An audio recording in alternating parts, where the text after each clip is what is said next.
Hey guys, welcome back to another episode of Let Me Explain. So today's topic is covering Harry Potter and the Goblet of Fire, the fourth in the film series and book series, and why I think it is a very underrated film.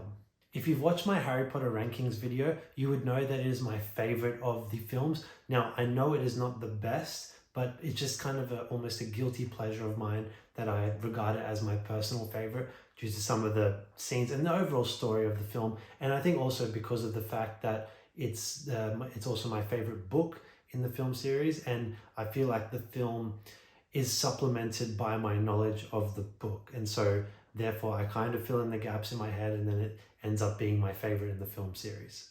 Now, I know this film is quite a controversial one, particularly amongst the book purists, because they regard it as like almost blasphemous when it comes to how it adapts the book. And I can understand some of those accusations, but I guess here I am. I usually do find myself in these positions of defending something that is regarded by a lot of people as either bad or terrible or whatnot. And I'm here once again defending a film that I think is very underrated. And I'm going to go through the points today as to why I think that is. Before delving into my reasons, one thing I will mention that is the main criticism of this film is its rushed nature. And I get it. It goes by a breakneck speed. I mean, it just jumps from one scene to the next, leaves a lot of content behind from the books, doesn't include them whatsoever. And yeah, it goes by at a really fast pace. And I'm forgiving of the film for this because it is such a huge book. I mean, the progression of the first three books in terms of size was very minimal, how they got gradually bigger, but then you jump to the fourth book and all of a sudden it's massive. But the filmmakers have basically the same amount of time to make it in compared to the first three films, and so they have no extra time on their hands. They got to condense more and more of the content. And you know, there was talk, I remember before this film was released years ago, about them dividing it into a part 1 and 2. I'm 50-50 on whether they should have done that or not. I understood completely why they did it with the Deathly Hallows, but in this instance, in the middle of a series, I think it would lose a lot of people. It would have maybe kind of disenfranchised a lot of people in terms of how they felt about the series, and they might have kind of jumped ship and not bothered to continue on because they think they're going to take too long to actually reach its conclusion. So starting off with, out of my 5 reasons as to why I think this film is underrated, is number 1, the darker tone. So from the very first frame of this film, the opening sequence where you get the Harry Potter logo and the Goblet of Fire and all that, it sets the tone straight away for the dark.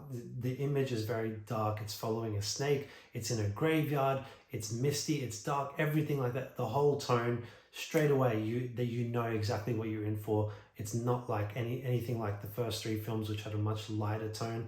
This one is jumping right into the darkness, and I loved it. And it kept that up throughout the whole film. It never backtracked from that. It really showed the stakes and the darkness of the situation that Harry's in throughout this film, and I love that about it. And that's something that's definitely indicated in the book. You know, that's conveyed by J.K. Rowling in the book, that this is a much darker period, and you feel that. I like that, having that feeling consistent throughout the film.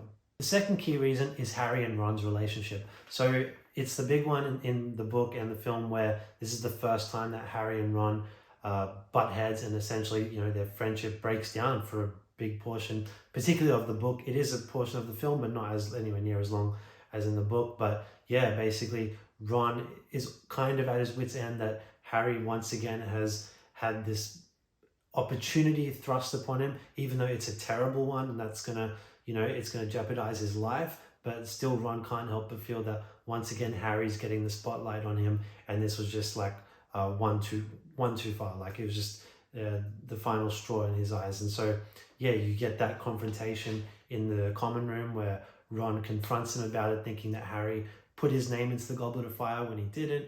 And you know, I actually think it's great stuff. In this whole, it's roughly about a 10 to 15 minute segment of the film. I wish it went a bit longer, but even still, I felt that both Daniel Radcliffe and Rupert Grint really went at it when they were like shown in scenes together. They were really showing their hatred for one another in those scenes, and I loved it. I thought it was great stuff, and they even took it a little bit far by like telling each other to piss off and things like that. So yeah, it was definitely conveyed really well in my eyes, that particular conflict between Harry and Ron. The third key reason is the first task, which is the dragon challenge to get the golden egg. So in the book, this is kind of it's a very different scene. In the book, literally Harry just basically flies up and he sees the dragon below and he performs a maneuver known as the Wronski feint, where he just kind of does a twirl and, you know, evades the dragon and gets the egg.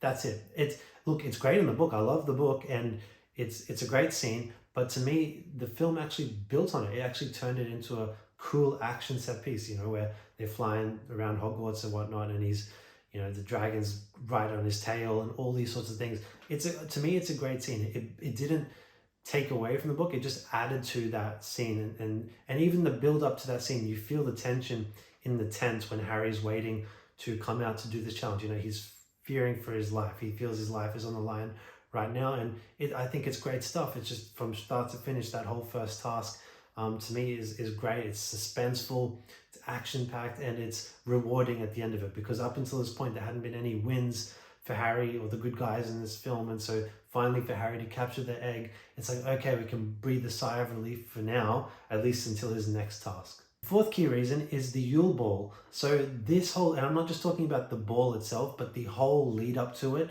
to me, is fantastic. And this is the part of the film that I think captures the essence of the book the best. The whole idea where Harry and Ron and all the guys essentially are trying to court the young ladies around them and trying to get them to ask them to be their date for the ball. I think it's great stuff. It really captures it. Obviously, it can't capture every second or every scene chapter from the books, but it really, you get the vibe. We can all relate to it. As young boys who were watching at the time, we knew that feeling, what it was like, you know, the dreadedness of having to ask a girl to a dance. And so I thought it did it perfectly, and the ball itself was great. It was great to see these characters, these teenagers who, you know, up until this point were just kind of like little kids, but now we're seeing them doing teenagery things like dancing at a ball and kind of going crazy and wild and all that. That was great stuff to me, and it really showed the progression of these characters. You know, we had taken them to another step into their teenage years. They weren't kids anymore, they were now teenagers, and I loved it. That whole segment to me is fantastic, and it's probably the best representation of the book throughout the whole film. So the fifth key reason why I think this film is really underrated is to do with the idea of teenage angst. I touched on this a bit with the Yule Ball scene, as I mentioned in the fourth point, but what I'm talking about specifically here is how they really captured this like heightened sense of like you know, hormones and things like that kicking into gear with these characters, where they're, you know, discovering like their feelings for other characters and whatnot. This happens in the book, and I felt they did it really well in this film throughout, where you see this extra level of tension between the characters. It's not just, you know, they're not just kids anymore, they're sexually attracted to one another, and it plays out really nicely, and they bring the humor as well, and it's because it's a humorous situation. You know, teenage angst and like emotions are hilarious when you step back from them and see how they are behaving, and it's great stuff. And this is, to me, maybe makes Goblet of Fire, whilst it's the darkest film in the series, one of the brilliant things about it as well is also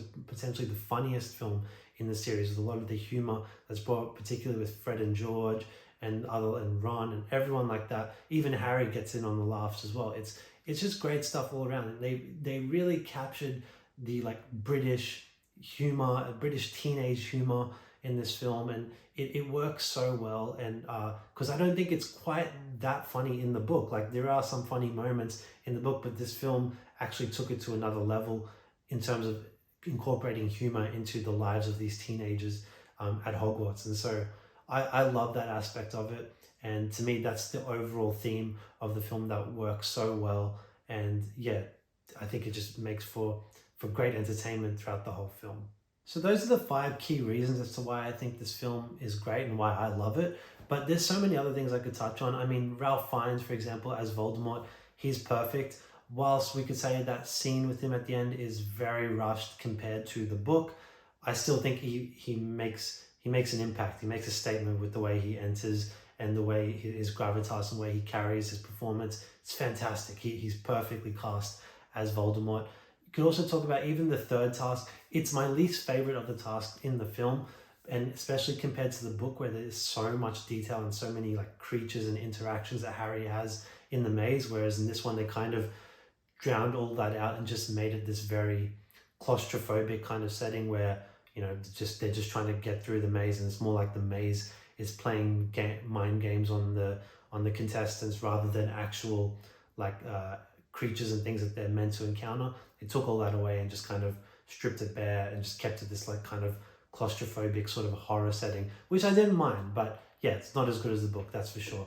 But yeah, on top of that, I could say so many different things about, you know, just the Beauxbatons Academy, the Durmstrang, all these groups coming together. I love the whole the Triwizard Tournament. Like it's such a cool concept, and it really throws a spanner into the traditional formula of Harry Potter books and films. Most of them are just, you know, they start the school year and go to the end, and there's events that take place throughout, whereas this one kind of hijacks the whole school year.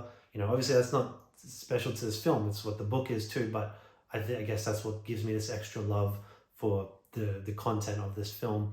And yeah, I love the tournament, and I love the circumstances that Harry's put into, where he's just the reluctant hero once again, and he's not even so much as being a hero, he's just trying to save his own life, but he's heroic in the way he does it, particularly in the second task when he has to save not just Ron, but he saves Fleur's sister as well, and wants to save Hermione. He wants to save everyone, so he just can't help himself but be heroic. And I love that about Harry, not just in this film but all the films. And so yeah, that I could go on for hours about what I love about this film.